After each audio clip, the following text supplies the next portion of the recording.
안녕하세요. 한숨만 나오는 일을 겪은 30대 후반의 여성입니다.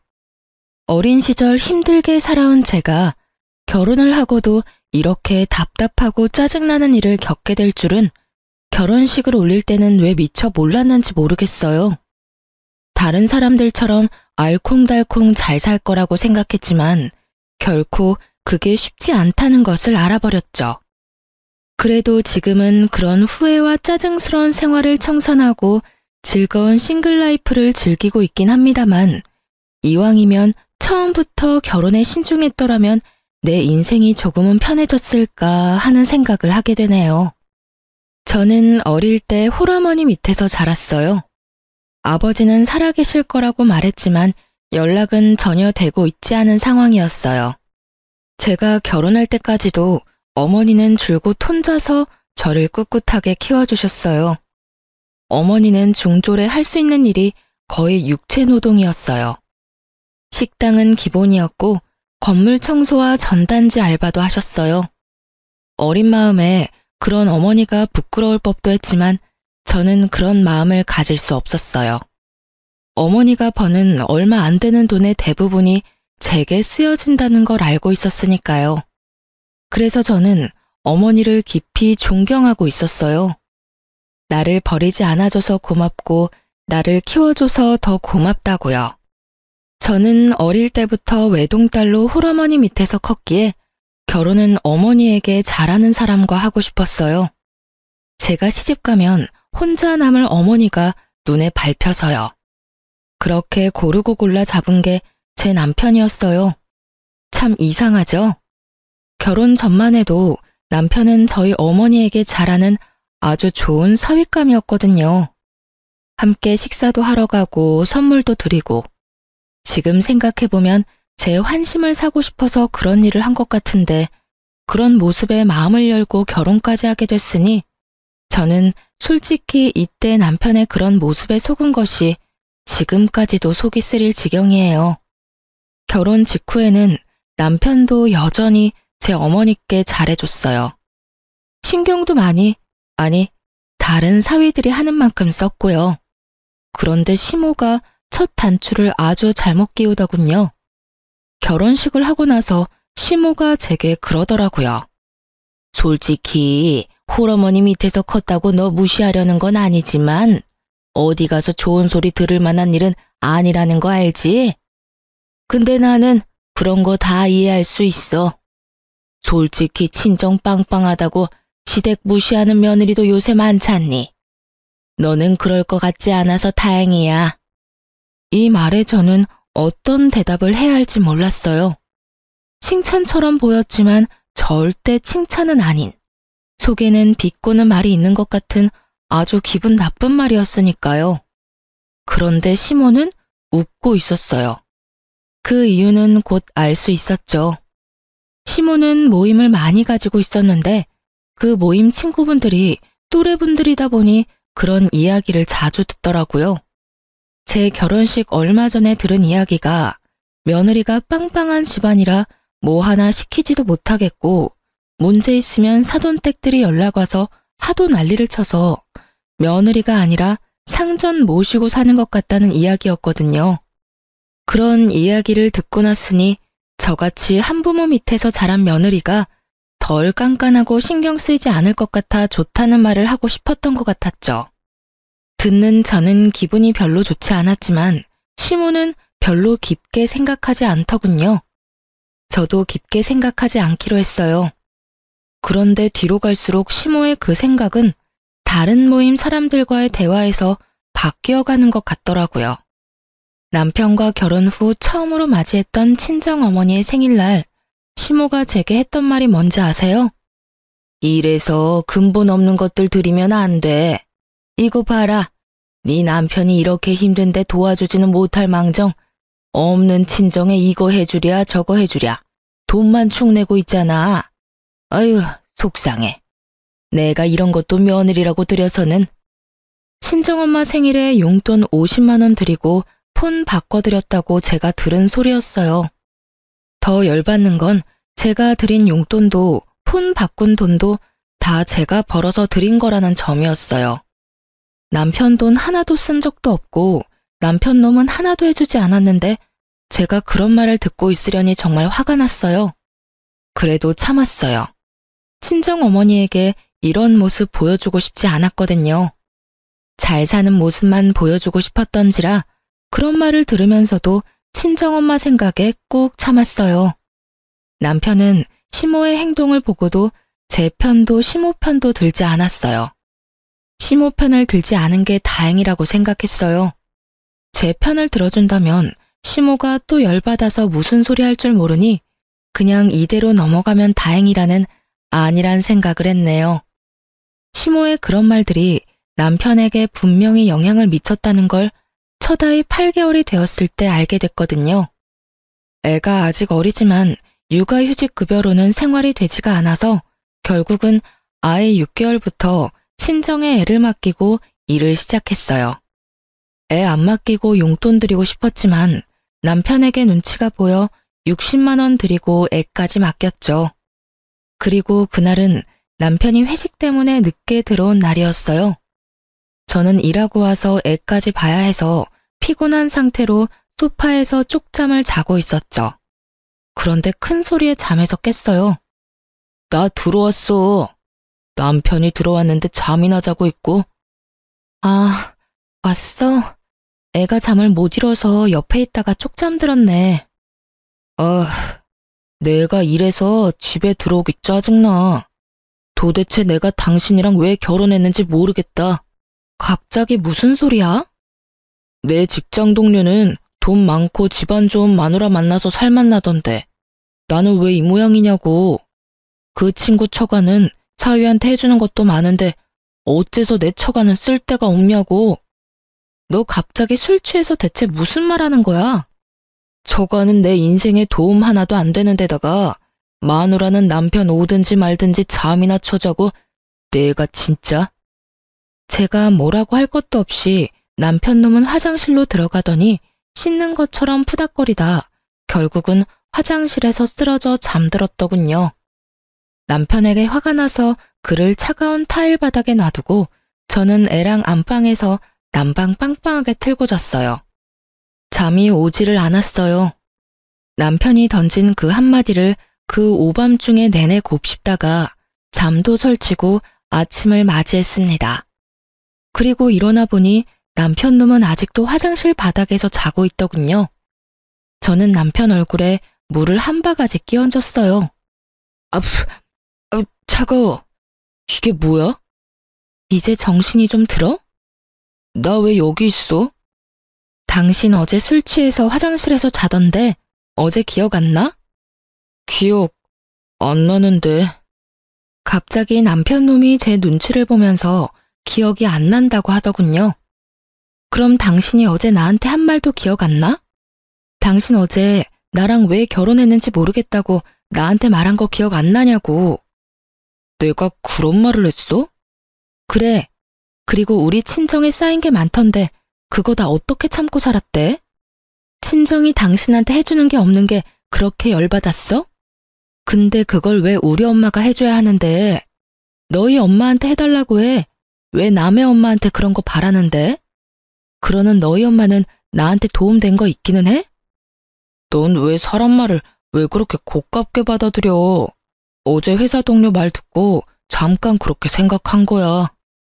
잠깐 치고는 가슴에 사무친 게 많던데 너 진짜 우리 엄마가 당신 인생에 도움이 안 된다고 생각하는 거야?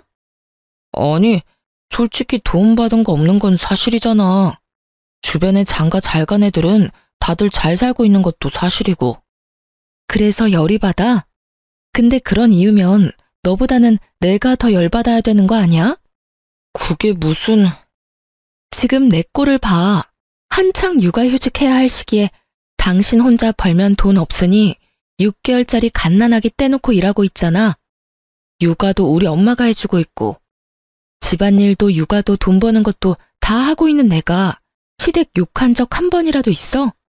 아무것도 안 하는 당신이 나랑 우리 엄마한테 패 끼치는 건 생각도 안 하고 친정을 욕해?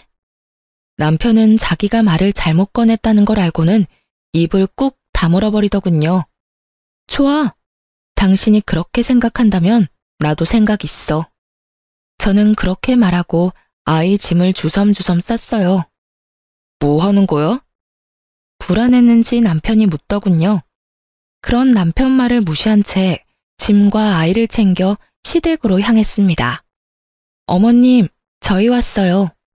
오늘부터 당분간 애 좀 맡아주세요.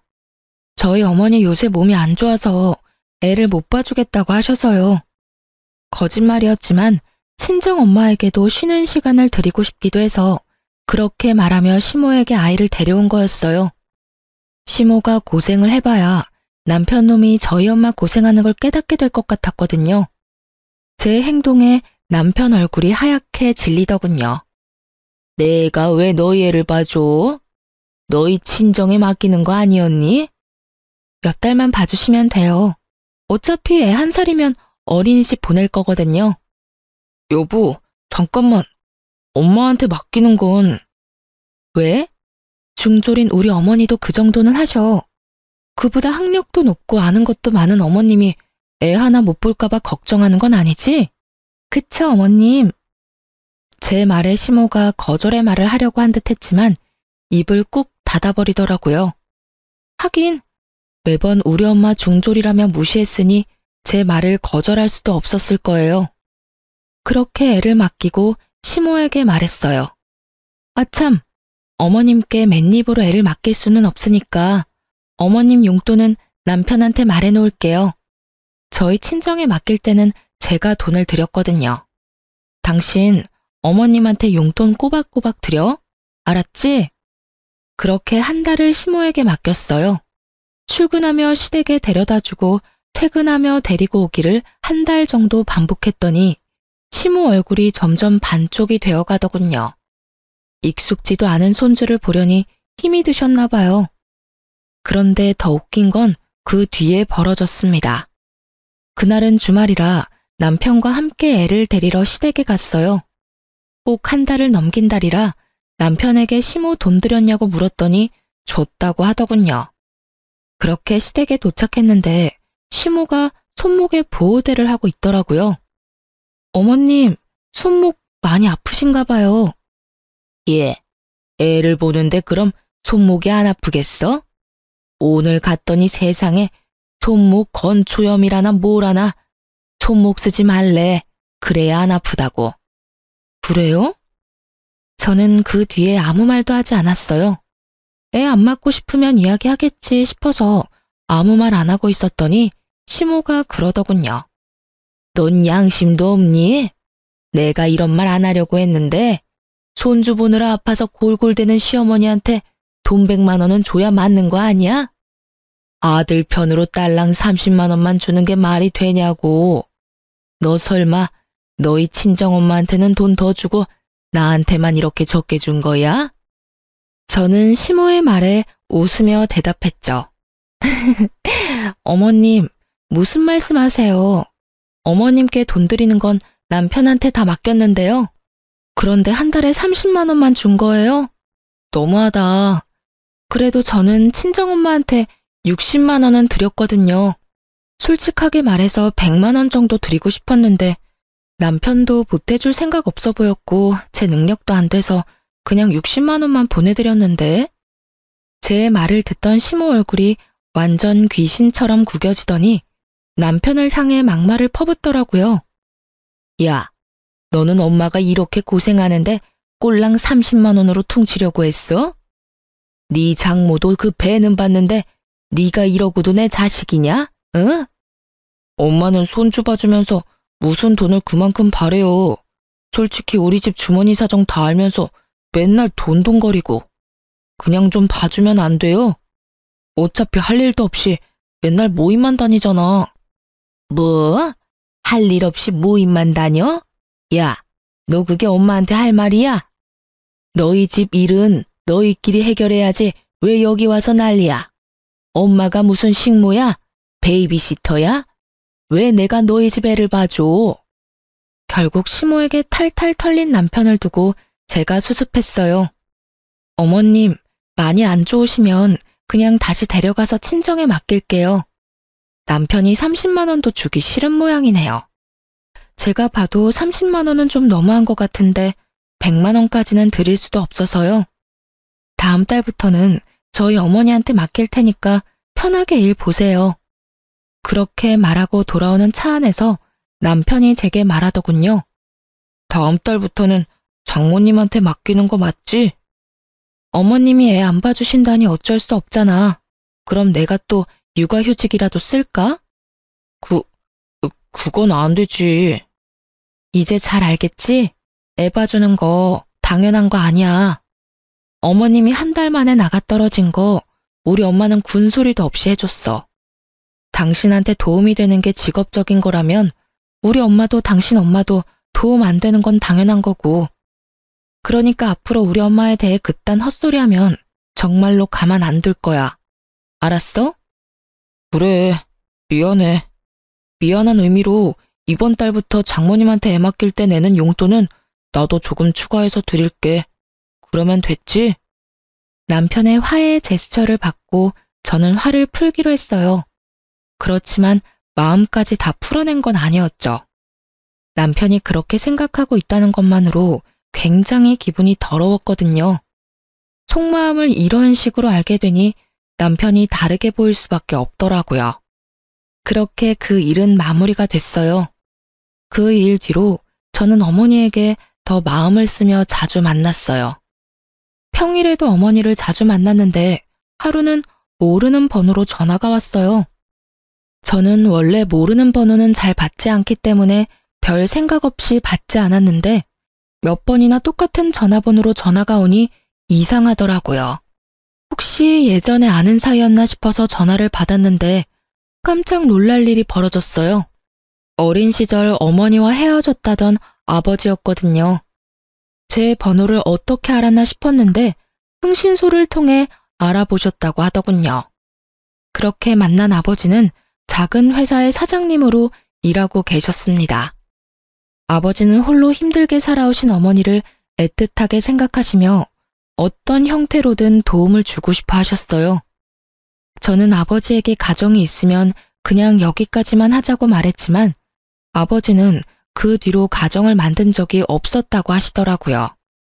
그 이야기를 듣는데 어찌나 마음이 아픈지 아버지는 매달 제게 80만 원씩 보내주며 어머니에게 드리라고 하더군요.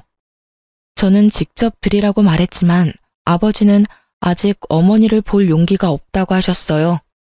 그래서 아버지와 정기적으로 만나 밥도 먹고 아버지가 주는 돈을 제가 받아 어머니에게 드리게 됐어요. 그리고 어머니와 아버지가 만나면 아버지를 남편에게 정식으로 소개시켜줘야겠다고 생각하고 있었어요. 그렇게 아버지와 만나고 5달쯤 지났을 때였어요.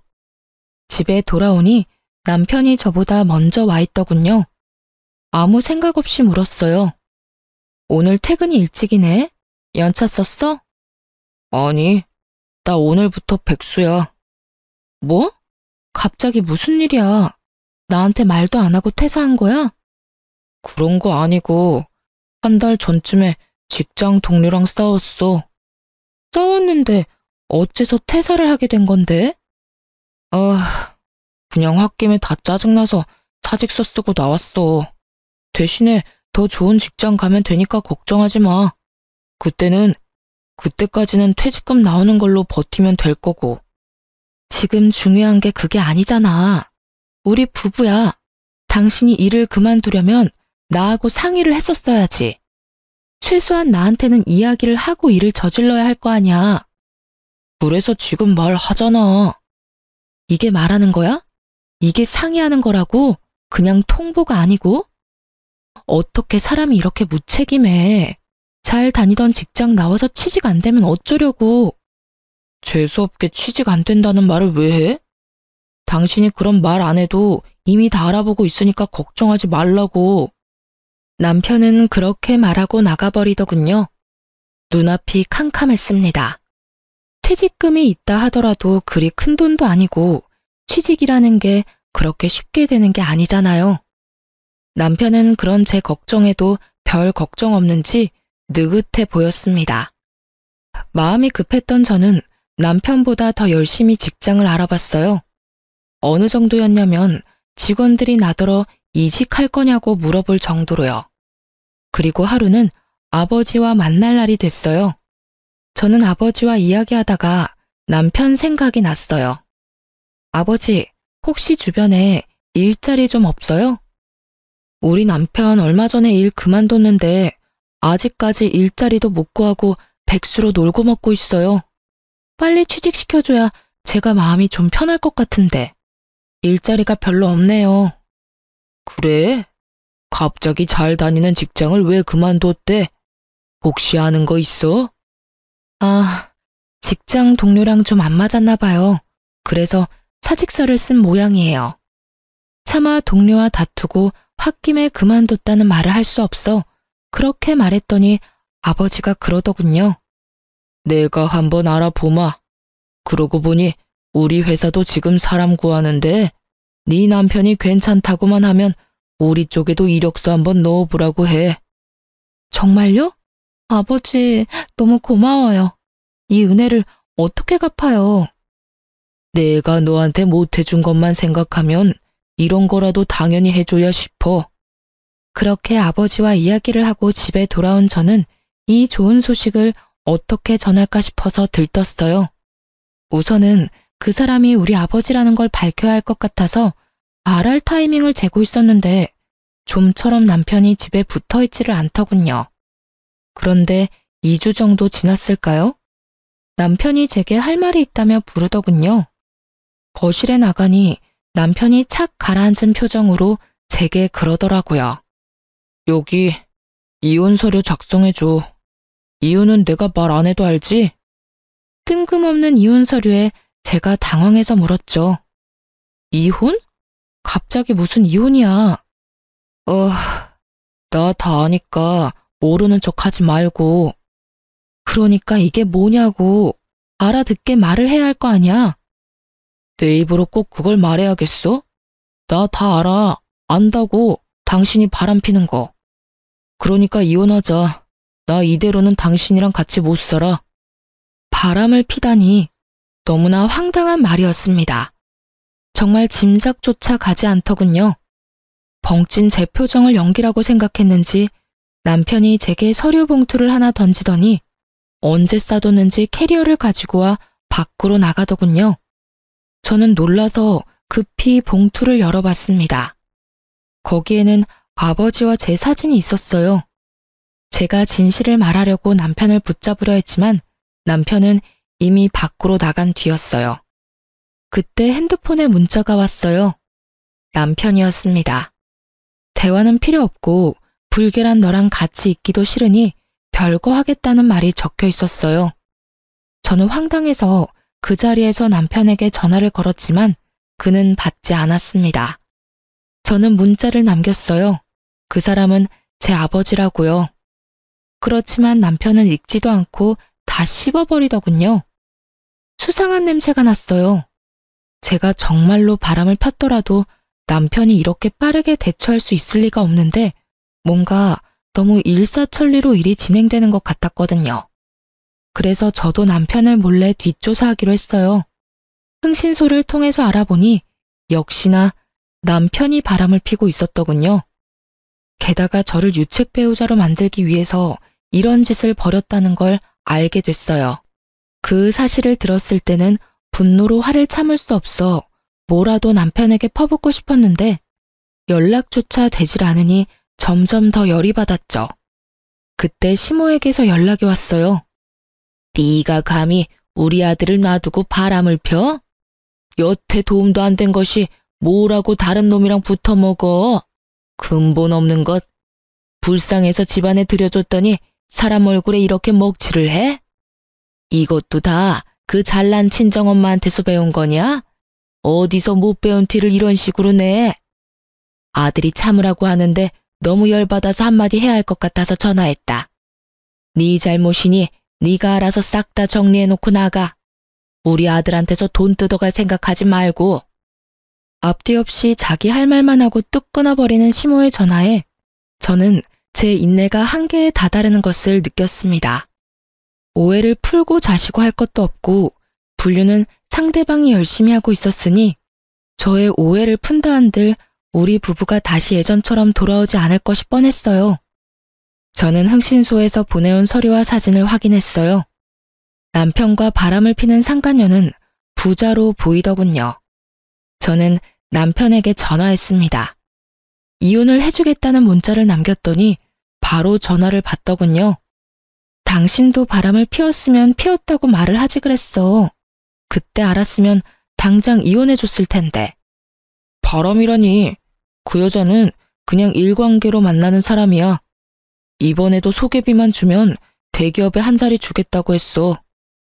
말 안 하고 싶으면 그걸로 됐어. 그런데 당신이 소개비가 어딨어? 퇴직금도 다 떨어먹은 주제에.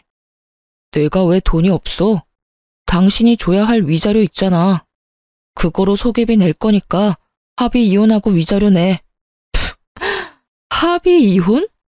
내가 그렇게 쉽게 이혼해 줄 줄 알았어? 내가 왜? 너한테 뒤통수 맞고 얼얼함이 가시지도 않았는데. 내가 한 대 맞았으니 당신도 한 대 맞아야 공평하잖아. 그렇지? 그래서 어쩔 건데. 발악 좀 그만해. 당신이 바람핀 건 사실이야.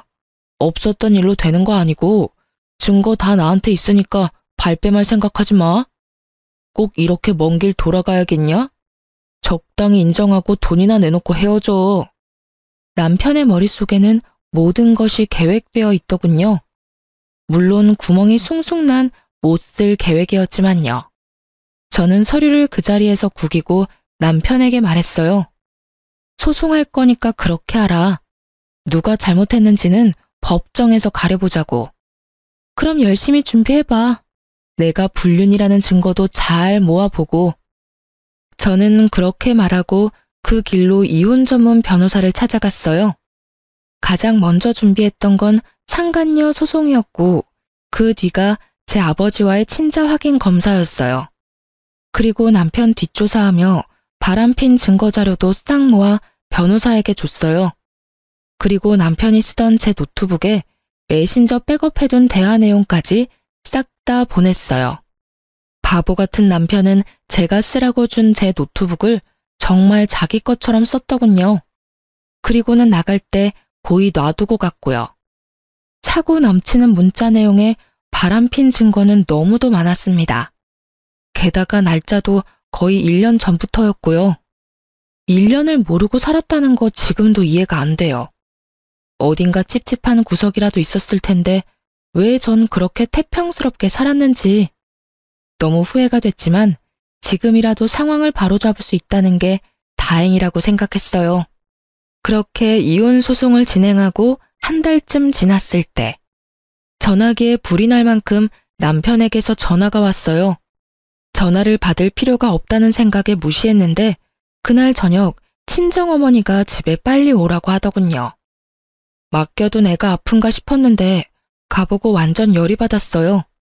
시모가 친정집 거실에 떡하니 앉아있더라고요.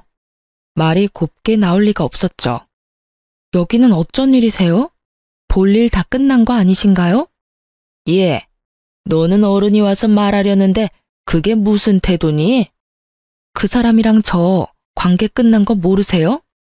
어머님은 전화까지 해서 일방적으로 저한테 난리치셨잖아요. 거야, 네가 잘못했으니 그런 거 아니냐? 애초에 바람을 핀 건 너고.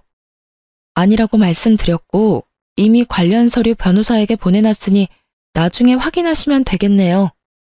그런데 여기는 왜 오셨어요? 저희 어머니한테 무슨 말 하려고 여기까지 오신 거냐고요? 아이, 정말 내가 이런 데까지 와서 사정하게 될 줄은 몰랐다만. 너 바람핀 거랑 이혼 없던 일로 해줄 테니 다시 돌아와라. 뜬금없는 회유에 저는 어이가 없었어요. 직전까지 짜증 부리며 화내더니 갑자기 왜? 이런 생각을 하고 있는데 시모가 앙칼진 목소리로 그러더라고요. 아들이 너한테 그렇게 심하게 한 건 다 사기당해서 그런 거야. 대기업 취직시켜준다는 사람한테 홀라당 속아서 도깨비를 줬다고 하지 뭐냐. 돈 주고 나니 연락도 안 되고 없는 번호라고 하니. 너도 당당할 거 하나 없으니 둘이서 완만히 이야기해서 이혼 없던 걸로 해. 웃겼어요. 다시는 안 볼 것처럼 모진 말을 다 쏟아내더니 자기 아들 사기당해서 힘들게 살 거 생각하니 안면 몰수하고 여기까지 온 시모 처지가요. 그 사람이 사기당한 거랑 저랑 무슨 상관이에요. 사기꾼 신고하고 지금이라도 취직해서 열심히 돈 벌면 될 일 아닌가요? 그게 그렇게 쉬운 일이면 너한테 오지도 않았어. 아들이 대출받아서 소개비를 줬으니 어떡하냐. 부부가 같이 갚아야지. 퇴사를 했는데 대출을 했다고요? 사금융에서 빌린 모양인데 원래는 너한테 위자료 받아서 갚을 생각이었다고 하더라. 어차피 너도 이혼하면 위자료 내야 하잖아. 그러지 말고 그냥 이혼하지 말고 둘이서 갚아. 제 자식 발등에 불 떨어졌다고 남의 자식한테 그 불을 끄라고 하다니. 정말 다시 생각해도 상종 못할 인간이더군요.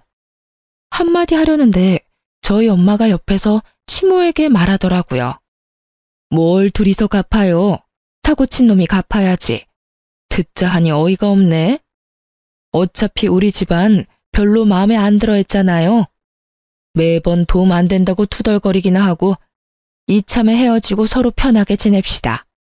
이미 빈정 다 상하고 서로 상처 줄 만큼 줬는데 뭘 더 이어보려고 구차하게 여기까지 찾아와요? 나도 딸이 한다고 해도 결사반대할 거니까 마누라 귀한 줄 모르고 사기나 당한 덜 떨어진 사위한테 꼭 맞는 며느리감이나 찾아봐요. 평소 소리 한번 친 적 없던 친정엄마는 시모를 향해 거의 악담에 가까운 소리를 질러댔고 친정엄마의 말에 말문이 막힌 시모가 얼굴이 벌겋게 되더니 큰 소리를 치더군요. 자기 딸년이 밖에서 늙은 남자나 만나는 줄도 모르고 그딴 말을 나한테 해? 아들이 부탁해서 여기까지 왔는데 내가 그럴 필요가 없었네.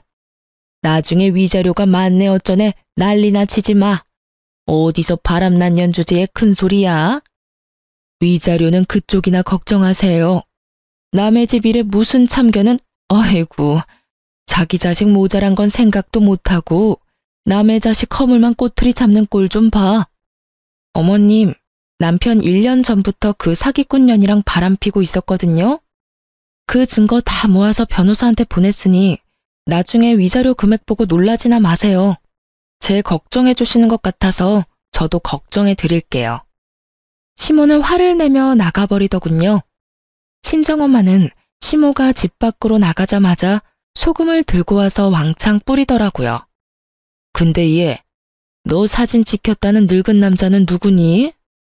누구길래 저 집안 사람들이 그걸 물고 늘어져? 저는 지금이 어머니에게 말할 타이밍이라는 걸 알았어요. 저는 가지고 있던 사진을 내밀었죠. 사진을 보던 어머니가 깜짝 놀라는 걸 봤어요. 얼굴을 알아보시더군요. 예, 이 사람... 맞아, 아버지. 엄마를 찾고 있으셨나 보더라고. 그 와중에 나를 알게 되고 나한테 연락 왔었어. 그리고 내가 애 볼 때 주는 돈 말고 따로 매달 주던 돈 있잖아. 사실은 그것도 아버지가 드리라고 해서 드린 거야. 어머니는 제 말에 눈물만 흘리셨죠. 두 분이 헤어진 게 할머니 때문이었다고 하더라고요. 어머니를 마음에 들어하지 않던 친할머니가 아버지 안 계실 때 어머니를 강제로 쫓아냈다고요. 이제 와서 어머니를 찾은 건 그 할머니가 돌아가셨기 때문이라고 하셨어요. 그럼 잠깐만. 네 남편은 지금 너희 아버지를 너랑 바람핀 사람으로 오해한 거니? 응. 근데 오해를 풀 생각은 없어. 그 사람 1년 전부터 바람피고 있었거든. 아마 나를 유책 배우자로 만들려고 내 뒷조사한 것 같아. 자기가 저지른 분류는 쏙 빼놓고 나 뒤통수 치려는 거지. 게다가 그 상간녀가 소개비 받고 튄 사기꾼이거든. 아유, 잘했어, 이혼. 뭐 저런 아나무인인 사람이 있니? 아들이나 엄마나 똑같네, 똑같어. 그 뒤로 남편에게서 전화며 문자며 줄줄이 오는데 다 무시했어요. 문자 보니 아직 정신을 못 차렸더라고요. 제 주제에 용서해주겠다는 말을 할 수가 있나요? 그런데도 아직까지 용서해줄 테니 돌아오라는 둥, 자기도 짜증나지만 다시 받아주려고 하는 거라는 둥, 급해 보이는 통화 내역과는 다르게 문자는 아주 자기가 제 사정 다 봐주는 것처럼 적혀 있더군요. 하나하나 받아줄 생각도 없고 변호사 통하면 깔끔하니 가만뒀어요. 그런데 그 다음에 오는 문자가 점점 바뀌더라고요. 한 번만 용서해달라. 내가 잘못했다. 그 사람이 당신 아버지인지 정말 몰랐다. 그래도 연락을 받아주지 않았더니 별거하러 나간 놈이 애 어린이집 하원 시간에 맞춰 애를 픽업해서 저를 기다리고 있더군요. 제가 연락을 받지 않으니 이런 방법을 쓴 것 같았어요. 속으로 어린이집도 바꿔버려야지 하는 생각을 하는데 남편 놈이 저희 집까지 와서는 제게 할 말 있다며 제 팔을 붙잡더라고요. 난 너랑 더 이상 할 말 없어. 너도 너 할 말 다 했잖아. 그때 나갈 때 뭐라고 그랬더라? 더 이상 나랑 할 말 없다고 하지 않았나? 미안해. 그렇지만 그건 당신 잘못도 있잖아. 아버지를 만나는 거면 그렇다고 말을 해줬어야지. 나는 당신한테 아버지가 있다고는 상상도 못했단 말이야. 내가 언제 우리 아버지 죽었댔니? 그렇게 나이가 있으면 한 번쯤은 의심을 해봐야지. 하긴 너 그런 거 중요하지 않잖아. 내가 바람을 핀 게 좋았을 거 아냐. 너 1년 동안 바람 핀 거 숨기고 나 유책 배우자 만들기엔. 솔직히 너무 놀랐네. 어떻게 1년 동안 나를 속이면서 바람을 폈어? 그래놓고 멀쩡한 마누라 바람핀 년으로 만들어서 위자료 꿀꺽하려고 그랬다 이거지? 그래놓고 사기꾼한테 걸려서 지금 나한테 와서 징징거리는 거고. 미안해. 당신이 충분히 그렇게 생각할 수는 있는데 그 여자가 그런 목적을 가지고 나한테 접근했을 줄은 나도 몰랐잖아. 그러니까 내 생각도 좀 해줘야지. 웃기고 있네. 장장 1년 동안 만나면서 바람핀 주제에 뭐? 그 여자한테 그런 목적이 있었으면 너한테는 다른 년이랑 만나겠다는 목적이 있었잖아. 서로 의견이 안 맞으면 오래 못 만나는데 참 오래도 만났네. 그걸 내가 아는데 이혼을 물려달라고? 이미 판결 났고 나는 번복할 생각 없으니까 내 앞에 나타나지 마. 역겨우니까.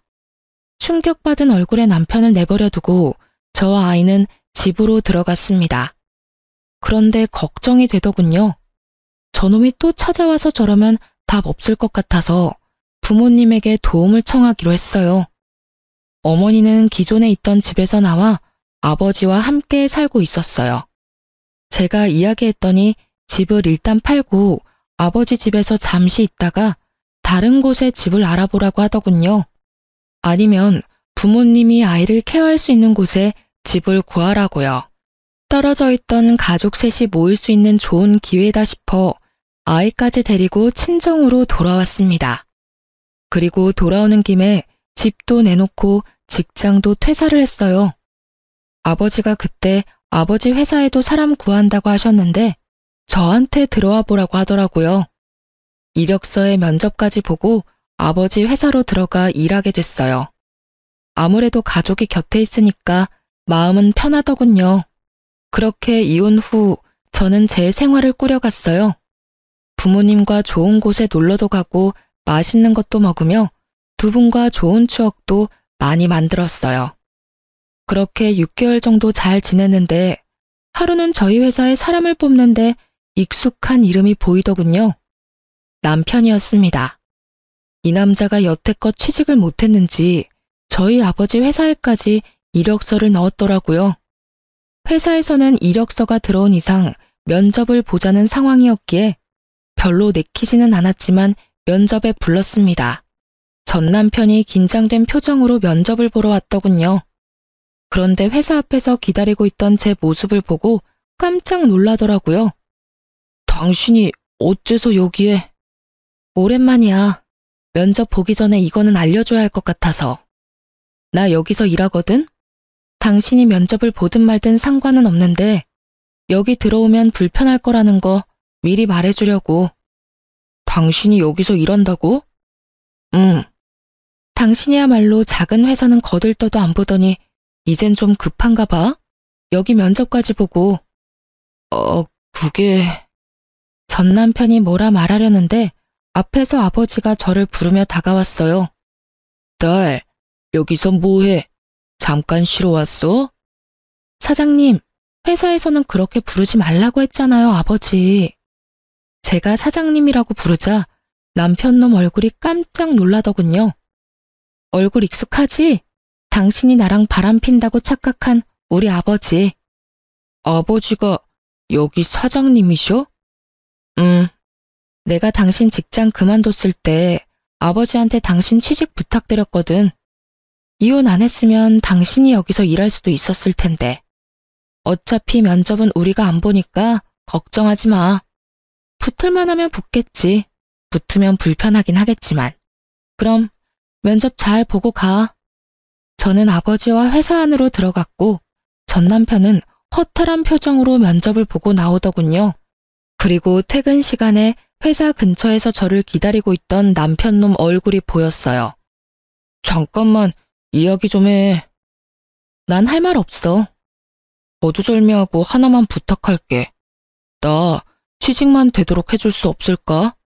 절대로 너 방해한다거나 못 살게 굴도록 하지 않을게. 그냥 취직만 될 수 있도록 해줘. 당신한테 이런 부탁하는 것도 염치 없지만 진짜 이대로는 빚 때문에. 왜 내가 그래야 하는데? 우린 이미 다 끝났어.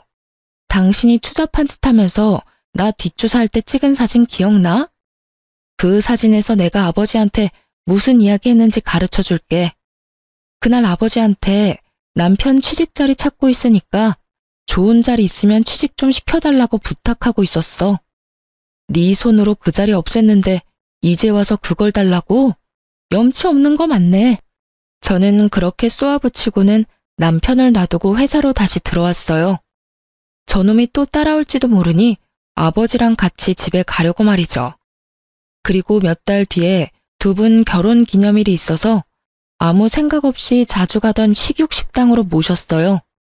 평소 맛이 있어서 자주 가던 곳이었는데 하필이면 전 남편과 시모도 거기 와 있더라고요. 미처 생각하지도 못했어요. 이 사람들하고도 자주 왔던 곳이라는 걸요. 굳이 피할 것까지는 없다고 생각했는데 자리가 또 하필이면 바로 옆자리. 다른 곳으로 가려다가 아버지가 그냥 먹자고 해서 앉았어요. 그런데 시모가 저와 친정엄마를 보더니 코웃음을 치며 험상궂은 표정으로 시비를 걸더군요. 아이고, 자식 새끼는 이혼시키고 본인은 시집 새로 갔어? 그렇게 딸 위하는 척 하더니 어이가 없네. 다 늙어 빠져서는. 부끄러운 줄 아세요? 부끄럽기는 뭐가 부끄러워요? 몇십 년 만에 만난 부부 사이 금슬 좋은 게 욕먹을 짓입니까? 욕을 하고 싶으면 제대로 알아보고 하세요. 내 딸, 그리고 제 와이프 한 번만 더 그딴 식으로 말하면 명예훼손으로 소송 걸어버릴 테니까. 얼마 만에 만난 가족들인데. 딸과 와이프가 가만히 있다 하더라도 제가 가만히 있지 않을 거라고요. 그 말에 시모가 놀라서 눈이 땡그레졌어요. 저는 솔직히 좋은 기분으로 여기 와서 기분 다 망친 게 짜증나서 전 남편에게 마구 따져 물었어요. 당신이랑 당신 어머니 왜 이렇게 무례해? 우리 아빠가 회사에서 너를 면접에서 뽑지 않았다고 지금 앙심 품고 이러는 거야? 뭐? 회사? 이게 다 무슨 소리야? 그리고 갑자기 어디서 아버지가 튀어나와? 전 남편보다는 시모가 더 놀라 제 말에 전 남편에게 되묻더군요. 사실은 그때 와이프 바람핀다고 사진 찍었던 사람이 아버지였더라고. 그리고 얼마 전에 이력서 낸 회사 사장님이 저 아버지시고. 뭐야? 너는 그걸 왜 이제야 말해? 이제야 아시겠어요?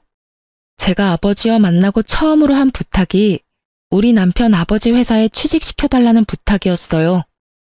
그런데 아버지와 찍은 사진 덜렁 가지고 와서는 더러워서 같이 못 사느니 네가 할 말이 있기는 하냐느니 그딴 소리 찍찍 해대면서 나 천하의 몹쓸년으로 만들었잖아요. 그런데 보시라고요. 바람은 누가 폈는데? 이 사람이 처음부터 그런 꽃뱀한테 넘어가지만 않았으면 우리 아버지 회사 이어받을 사람은 이 사람이었을지도 모르죠. 매번 친정이 도움 하나 안 된다며 둘이서 쌍으로 저희 친정 욕했죠. 그런데 보세요. 지금 자기 복을 자기가 걷어찬 사람이 누군데요? 그런 주제에 우리 어머니한테 뭐요? 말이면 다예요? 그렇지. 내가 우리 딸이 오랜만에 만나 애틋한 것도 있고 사위 될 사람이 힘들다기에 딸 부탁은 뭐든지 들어주려고 했는데 말이지. 이혼 잘했어. 이렇게 귀얇고 여자 좋아해서 집안 말아먹는 인간하고는 상종을 안 하는 게 상책이야. 이런 사람을 회사에 들였다가 회사 말아먹었으면 어쩔 뻔했냐? 지금 하는 것만 봐도 봐라. 자기 무덤 자기가 파놓은 놈에 교양 없이 다른 사람 집안 사정을 약점 삼아서 천박한 말이나 해대는 어머니에 이런 집안이랑 사돈이라 그러면 어디 가서 욕 얻어먹어. 잘했어. 어디서 남의 마누라한테 늙어 빠져서 시집을 갔다는 말을 해. 그쪽이야말로 늙어 빠져서는 직장도 못 구하고 빌빌대는 자식 뒷바라지나 하며 사는 주제에. 아버지의 차가운 말에 시모와 전 남편은 꿀먹은 벙어리가 돼서는 식사도 안 하고 자리를 뜨더군요. 그러게 있을 때 잘할 것이지 왜 이제와 후회를 해요? 거기다 시모는 반성이라고는 모른 채 다른 사람을 조롱하기까지 하고 마지막에 아버지가 화내주셔서 속 시원하게 확실히 악연을 끊어버렸네요. 앞으로는 우연이라도 만나지 않도록 조심 또 조심할 생각이에요. 만나면 이렇게 쓸데없이 기력이 소모되니 안 보는 게 서로를 위해 좋은 일이죠. 그래도 자기들이 얼마나 멍청한 짓을 했는지 알려줄 수 있어서 그 식사 자리는 참 속 시원한 자리였긴 했어요. 솔직히 친정 고마운 줄 모르고 불평 불만 쏟아낼 때 이혼을 생각했어야 했는데 그땐 아이를 키우느라 남편이 바람 피우고 있을 줄은 꿈에도 몰랐죠. 지나고 보면 아이에는 관심도 없었고 오로지 친정 재산에 목숨 매는 놈이었다는 걸 못 알아봤던 제가 한심하네요. 아버지가 잘 풀렸으니 더 이상 후회는 하지 말라고 하시는데요. 다 저를 걱정해서 해주는 말씀이겠죠. 이혼하고 힘든 건 항상 더 빨리 이혼하지 못했음에 대한 후회인 것 같아요. 이제라도 늦게 만난 우리 아버지와 더 소중한 시간 보내려고 매일같이 다짐하고 있답니다. 글 쓰다 보니 길어지네요. 지금까지 긴 사연 읽어주셔서 감사합니다. 오늘도 좋은 하루 되세요.